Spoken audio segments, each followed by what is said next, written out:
ఉత్తరాది నుంచి బలమైన చలిగాలులు వీస్తుండటంతో రాష్ట్రంలో చలి తీవ్రత రోజురోజుకు పెరుగుతోంది. రాష్ట్రంలోని 13 జిల్లాల్లో టెంపరేచర్లు 10 డిగ్రీల కన్నా తక్కువగా నమోదవుతున్నాయి. మిగతా 16 జిల్లాల్లో ఉష్ణోగ్రతలు 10 నుంచి 12 డిగ్రీల మేర నమోదవుతున్నాయి.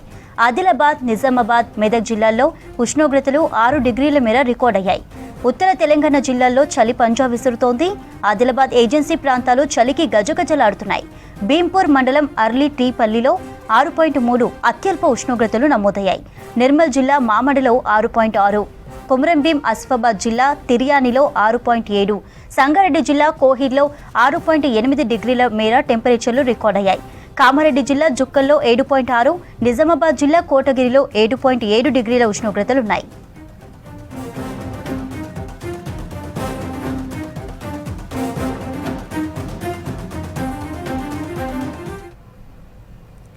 గతేడాదితో పోలిస్తే ఈ సీజన్లో టెంపరేచర్లు భారీగా పడిపోయాయి. సౌత్ తెలంగాణలోని 6-7 జిల్లాలను మినహాయిస్తే మిగతా జిల్లాల్లో నిరుడు నమోదైన ఉష్ణోగ్రతలతో పోలిస్తే ప్రస్తుతం 4 నుంచి 6 డిగ్రీల మేర నమోదయ్యాయి.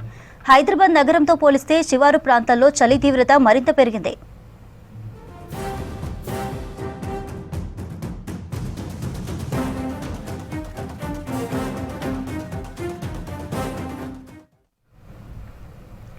చలి రోజురోజుకు పెరుగుతుండటంతో జనం మరిన్ని జాగ్రత్తలు తీసుకోవాలని అధికారులు సూచిస్తున్నారు. పొగమంచు దట్టంగా ఉండే తెల్లవారుజామున ఉదయం వేళల్లో ప్రయాణాలు పెట్టుకోవద్దని చెబుతున్నారు. వెళ్లాల్సి వస్తే వాహనాలను జాగ్రత్తగా నడపాలంటున్నారు. పొగమంచులో ఎదురుగా వచ్చే లేదా మన ముందు వెళ్లే వాహనాలు కనిపించవు. ఫలితంగా ప్రమాదాల బారిన పడే అవకాశం ఉంటుందని, వీలైనంత వరకు పొగమంచు సమయంలో ప్రయాణాలు రద్దు చేసుకుంటే మంచిదని చెబుతున్నారు. చలి నుంచి కాపాడుకునేలా వెచ్చటి దుస్తులను ధరించాలంటున్నారు డాక్టర్లు.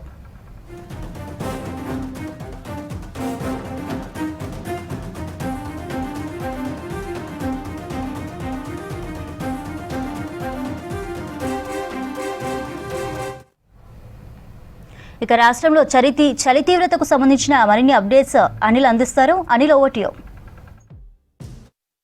తెలంగాణ రాష్ట్రంలో రోజు రోజుకి చలి తీవ్రత పెరుగుతుంది. కనిష్ట స్థాయిలో ఉష్ణోగ్రతలు నమోదవుతున్నాయి. ఇక రాత్రిపూట వేళలో మాత్రం కనిష్ట ఉష్ణోగ్రతలు నమోదవుతున్నాయి. ప్రస్తుతం మనం ట్యాంక్ బండ్ వద్ద ఉన్నాం. ఇక్కడ చూడొచ్చు మొత్తం మంచుతో కప్పబడి ఇటు హుస్సేన్ సాగర్ కానీ ఇటు ఈ హైదరాబాద్ పరిసర ప్రాంతాల్లో మొత్తం మంచుతో, తర్వాత చలి తీవ్రత ఇంకా తగ్గనటువంటి పరిస్థితి. ఉదయం 10-11 అయినా కూడా చలి తగ్గనటువంటి పరిస్థితి. అంటే గత కొద్ది రోజులుగా చలి తీవ్రత పెరుగుతూనే ఉంది. రోజు రోజుకి ఈ వాతావరణంలో వస్తున్న మార్పు కారణమైతేనేమి ఈ ఉష్ణోగ్రతలు కనిష్ట స్థాయికి పడిపోవడం వల్ల ఈ చలి తీవ్రత పెరుగుతుంది. సో సూర్యుడు బయటికి వచ్చినా కూడా ఈ చలి తీవ్రత తగ్గనటువంటి పరిస్థితి. ముఖ్యంగా ఇటు హైదరాబాద్ నగరంలో రోజు ఉదయం వేళలో తమ పనుల నిమిత్తం బయటికి వెళ్ళేవారు కానీ, అటు స్కూల్స్కు వెళ్ళే పిల్లలు కానీ తగిన జాగ్రత్తలు తీసుకుంటూ తమ గమ్యస్థానాలకు చేరాలని చెప్తున్నారు. ముఖ్యంగా ఇటు 9 గంటల ప్రాంతము 9 గంటల ప్రాంతంలోనైనా కూడా వాహనదారులు కూడా లైట్లు ఆన్ చేసుకొని ప్రయాణాలు చేస్తున్నటువంటి పరిస్థితి. ఎందుకంటే దాదాపు 200-300 మీటర్లో ఉన్న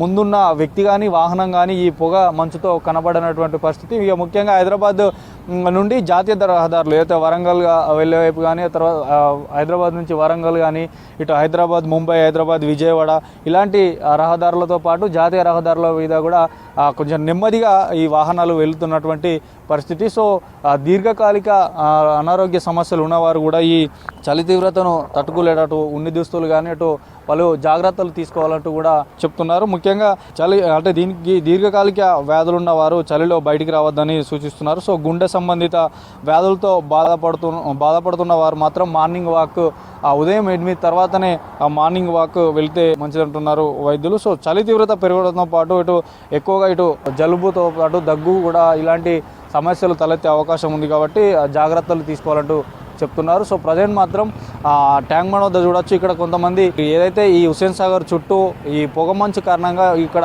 ఈ ట్యాంక్ బండ్ అందాలను చూడడానికి కూడా కొంతమంది ఇక్కడ సిటీ వాసులు కూడా వస్తున్నారు. యువతి యువకులతో పాటు ఇటు మార్నింగ్ వాకింగ్ వచ్చేవారు కూడా ఇక్కడ సెల్ఫీలు దిగుతున్నటువంటి పరిస్థితి. ఎందుకంటే ఈ నీటిపైన ఈ పొగమంచు అనేది కనిపిస్తుంది కాబట్టి ఆ అందాలను ఇక్కడ సెల్ఫీలు దిగుతూ ఎంజాయ్ చేస్తున్నారు. సో ఈ చలి తీవ్రత అనేది మరి ఇంకా రానున్న రోజులు అంటే వచ్చే జనవరి మాసంలో కూడా ఇంకా చలి తీవ్రత పెరిగే అవకాశం ఉందంటూ కూడా చెప్తున్నారు. ఎందుకంటే గత 2024 జనవరిలో మాత్రం చాలా కనిష్ట స్థాయిలో ఉష్ణోగ్రతలు హైదరాబాద్ నగరంలో నమోదయ్యాయి. కాబట్టి వచ్చే జనవరి మాసంలో కూడా ఈ ఉష్ణోగ్రతలు ఇంకా కనిష్ట స్థాయిలో పడిపోయి చలి తీవ్రత అనేది పెరిగే అవకాశం ఉంటుంది. సో మొత్తానికైతే ఇటు ఉదయం పూట పనులకు వెళ్ళేవారు కానీ అటు స్కూల్స్కి వెళ్ళే పిల్లలు కానీ ద్విచక్ర వాహనాల మీద ప్రయాణాలు చేసేవారు కొంచెం చలి ఎక్కువగా ఉంటుంది. కాబట్టి ఉన్ని దుస్తులు ధరించి చేతులకు గ్లౌజ్ వంటి యూజ్ చేయాలంటూ కూడా అటు వైద్యులు చెప్తున్నారు. సో అటు బంగాళాఖాతంలో ఏర్పడిన అల్పపీడనం వల్ల కూడా కొన్ని ప్రాంతాల్లో అటు ఆంధ్రప్రదేశ్తో పాటు తెలంగాణలో కూడా కొన్ని జిల్లాలకు వర్ష సూచన ఉందని కూడా చెప్తున్నారు. సో ఏదైతే అల్పపీడనం ఉందో అల్పపీడనం కారణంగా కొంత మేరకు చలి తగ్గినా కూడా మళ్ళీ చలి తీవ్రత అనేది పెరిగే అవకాశం ఉంటుందని కూడా చెప్తున్నారు. సో ఈరోజు మాత్రం చలి తీవ్రత అంటే నిన్నటితో పోల్చుకుంటే ఈరోజు మాత్రం చలి తీవ్రత ఎక్కువనే ఉంది. ఉదయం 9 తర్వాత కూడా చలి తగ్గినటువంటి పరిస్థితి. సో ఇది ఈరోజు చలికి సంబంధించినటువంటి అప్డేట్స్. వీడియో జర్నలిస్ట్ శ్రీనివాస్తో Anil V6 news Hyderabad. Record స్థాయి కనిష్ట ఉష్ణోగ్రతలతో ఉమ్మడి ఆదిలాబాద్ జిల్లా గజగజ వణుకుతోంది. ఆదిలాబాద్ జిల్లాలో 48 గంటల క్రితం కనిష్ట ఉష్ణోగ్రతలు 4.7 డిగ్రీలు నమోదు కాగా నిన్న 6.3 డిగ్రీలు, ఈరోజు 9 డిగ్రీల కనిష్ట ఉష్ణోగ్రతలు రికార్డయ్యాయి. నేషనల్ హైవే 44ను పొగమంచు కప్పేసింది. దీంతో వాహనదారులు ఇబ్బందులు పడుతున్నారు. ఏజెన్సీలోని గిరిజన ఆశ్రమ పాఠశాలల్లోని విద్యార్థులు చలితో గజగజ వణుకుతున్నారు. మరోవైపు వృద్ధులు, చిన్నారులు చలి తీవ్రత వల్ల అస్వస్థతకు గురవుతున్నారు. ఆదిలాబాద్ నుంచి మరిన్ని వివరాలు దేవిదాస్ అందిస్తారు. ఆదిలాబాద్ జిల్లాలో రికార్డు స్థాయిలో కనిష్ట ఉష్ణోగ్రతలు నమోదవుతున్నాయి. 48 గంటల క్రితం 4.7 డిగ్రీల కనిష్ట ఉష్ణోగ్రతలు నమోదయ్యాయి. దీంతో ఉమ్మడి ఆదిలాబాద్ జిల్లా వ్యాప్తంగా చలి తీవ్రత పెరుగుతుంది. ఉత్తరాది నుంచి చలిగాలులు వీస్తుండటంతో ఉమ్మడి ఆదిలాబాద్ జిల్లా వ్యాప్తంగా పొగమంచు కంపేసింది. దీంతో కశ్మీర్ వాతావరణం నెలకొంటున్న పరిస్థితులు జిల్లాలో ఉన్నాయి. ఉమ్మడి ఆదిలాబాద్ జిల్లాలో రైల్వే స్టేషన్లు, బస్టాండ్ల వద్ద ప్రజలు, స్థానికులు, ఇక్కడ ఉంటున్నవారు కావచ్చు, వృద్ధులు, అనాథలు ఇక్కడ చలి తీవ్రతతో బాధపడుతున్నారు. ఇక్కడ ప్రయాణికులు కావచ్చు, జిల్లా వాసులు కొంతమంది ఈ చలి తీవ్రత తట్టుకునేందుకు చలిమంటలతో కాచుకుంటున్నారు. స్థానికులు, వృద్ధులకు ఇక్కడ శ్రావణ్ ఫౌండేషన్ ఆధ్వర్యంలో చలి దుప్పట్లను పంపిణీ చేస్తున్నారు. మరోవైపు సాయిబాబా ట్రస్ట్ ఆలయం నుంచి సభ్యులు కూడా ఇక్కడ దుప్పట్లు పంపిణీ చేస్తున్న పరిస్థితులు ఉన్నాయి. జిల్లాలో చలి తీవ్రత తట్టుకునేందుకు ఈ దుప్పట్లు పంపిణీ చేస్తున్నట్లు స్పష్టంగా తెలుస్తుంది. మనతో మాట్లాడడానికి శ్రావణ్ ఫౌండేషన్ సభ్యులు శ్రావణ్ ఉన్నారు. చెప్పండి అన్న, మీ ట్రస్ట్ తరఫున ఎలాంటి సేవా కార్యక్రమాలు చేస్తున్నారు? ఈ చలి దుప్పట్ల పంపిణీ ఎప్పటి నుంచి చేస్తున్నారు? ఒక నెల నుంచి మేము లాస్ట్ వీక్ కూడా చేసినాము. ఈరోజు కూడా దుప్పట్లు కానీ స్వెటర్లు కానీ పంపిణీ చేయడం జరిగింది. గత 2 రోజుల నుంచి 7% డిగ్రీలు ఉన్నందుకు చలి తీవ్రత చాలా ఎక్కువ ఉంది, తీవ్రత ఉంది. అనాథ వాళ్లకు, నిరాశ్రగా ఉన్నటువంటి ప్యాసింజర్లకు, ప్రయాణికులకు వాళ్ళకు మేము దుప్పట్లు పంచుతూ సహాయం చేస్తున్నాము. తగిన మిగతా దాతలు కూడా ముందుకొచ్చి మరి వారికి తోచినంత సహాయం చేస్తే వాళ్ళకు ఆదుకున్నట్టు ఉంటుంది. అంటే ప్రయాణికులకు చాలా ఇబ్బందిగా ఉంది. అంటే నిరాశ్రయాలు చాలామంది ఎక్కువ ఉంటారు ఇక్కడ రైల్వే స్టేషన్లో కానీ, బస్ స్టాండ్లో కానీ. అందులో జిల్లాలో చలి తీవ్రత గత 2 రోజుల క్రితము 7% నమోదు అయినటువంటి పరిస్థితి మనకు కనబడతా ఉంది. అందుకే మరి ఇక్కడ ఉన్నటువంటి ప్రాంతంలో చాలా, అంటే మహారాష్ట్ర బార్డర్ పక్కన ఉంది కాబట్టి ఇది చాలా ఎక్కువ ఉంది తీవ్రతగా. అందుకే మరి దాతలు ముందుకొచ్చి సహాయపడాలని నా యొక్క కోరిక. ఉమ్మడి ఆదిలాబాద్ జిల్లాలో చలికాలం ఆరంభంలోనే కనిష్ట ఉష్ణోగ్రతలు రికార్డు స్థాయిలో నమోదయ్యాయి. ఆదిలాబాద్ జిల్లాలో చలికాలంలో సాధారణంగా 12 డిగ్రీల కనిష్ట ఉష్ణోగ్రతలు నమోదైన పరిస్థితి ఉంటుంది. అయితే ఈసారి నవంబర్ చివరి వారం నుంచే కనిష్ట ఉష్ణోగ్రతలు పడిపోతూ వస్తున్నాయి. దీంతో ఉమ్మడి ఆదిలాబాద్ జిల్లా వ్యాప్తంగా చలి తీవ్రత పెరుగుతున్న పరిస్థితి ఉంది. ఆదిలాబాద్ జిల్లాలోని గిన్నెదారి, ఆర్లీ, సోనాల ప్రాంతాల్లో చలి తక్కువగా కనిష్ట ఉష్ణోగ్రతలు పడిపోతూ ఉంటాయి. దీంతో చలి తీవ్రత కనిపిస్తుంటుంది. ప్రస్తుతం మనం ఆదిలాబాద్ జిల్లా కేంద్రంలో ఉన్నాము. ఇక్కడ బస్టాండ్ సమీపంలో చూడొచ్చు, కొందరు చలి తీవ్రతను తట్టుకునేందుకు చలిమంటలు కాస్తున్న దృశ్యాలను చూడొచ్చు. ఇక్కడ చిన్నపిల్లలు, వృద్ధులు ఇక్కడ ఉన్నారు, చలిమంటను కాస్తున్నారు. ఇక్కడ వీరితో మాట్లాడే ప్రయత్నం చేద్దాం. చెప్పండి అన్న, ఎట్లా ఉంది చలి? మీరు ఈ మాటలు. ఫుల్ చలి ఉంది, వర్షపడతలేదు. అది దానికోసం మంట పెట్టుకుంటున్నాం, కాగుతున్నాం. రోజు ఇదే పరిస్థితి. 4 రోజుల సంది అయితే ఇదే పరిస్థితి. మీరు చెప్పండి, చలి తీవ్రత ఎట్లా ఉంది? ఇక్కడ ఉన్న పరిస్థితిని బట్టి చూస్తే చూడండి, మంట ఇటు ఇగో ఇంత ప్రొటెక్ట్ కూడా చేసుకొని కూడా ఇంత పుండు అంటే ఎముకలు కొరికే చలి ఉన్నదంటే నమ్మండి. ఎందుకంటే మాకైతే ప్రాబ్లం ఉంది ఇక్కడ ఆదిలాబాద్లో. ఇంత చలి ఉన్నదంటే చెప్పకండి. ఇక్కడ మేము ప్రయాణికులం, ఇక్కడ నుంచి బస్ స్టాండ్ పక్కకే ఉంది.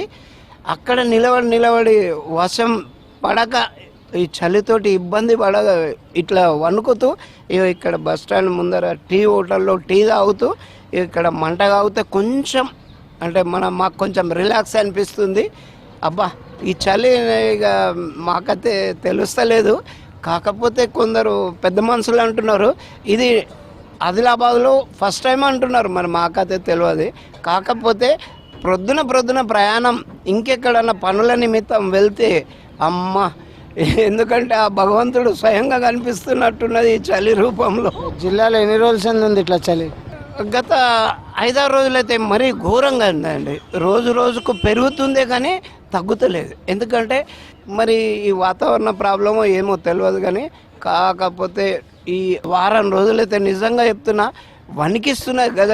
కాశ్మీర్ నుంచి కన్యాకుమారి వరకు దాదాపు 4800 కిలోమీటర్ల పొడవు ఉంటుంది. ఈ నేషనల్ హైవే పైన ప్రయాణించే వాహనదారులు తీవ్ర అవస్థలు పడుతున్నారు. ఈ చలి తీవ్రతతో వృద్ధులు, చిన్నారులు తీవ్ర అవస్థలు పడుతున్నారు, అనారోగ్యం పాలవుతున్నారు. రిమ్స్లో అవుట్ పేషెంట్ల సంఖ్య పెరుగుతుంది. ఈ న్యూబర్న్ కేర్ యూనిట్ని ఏర్పాటు చేసి చిన్నారులకు వైద్య చికిత్సలు అందిస్తున్న పరిస్థితి ఉంది. ఏది ఏమైనా ఉమ్మడి ఆదిలాబాద్ జిల్లాలోని వృద్ధులు, చిన్నారులు ఈ చలి తీవ్రతను తట్టుకునేందుకు జాగ్రత్తలు తీసుకోవాలని వైద్యులు సూచిస్తున్నారు. ఈ వాతావరణం ఇలాగే ఉంటే -డిగ్రీలకు కనిష్ట ఉష్ణోగ్రతలు పడిపోతాయని వాతావరణ శాఖ హెచ్చరిస్తున్న పరిస్థితి ఉంది. కెమెరామెన్ విఠల్తో దేవిదాస్, V6 న్యూస్, ఆదిలాబాద్ నుంచి.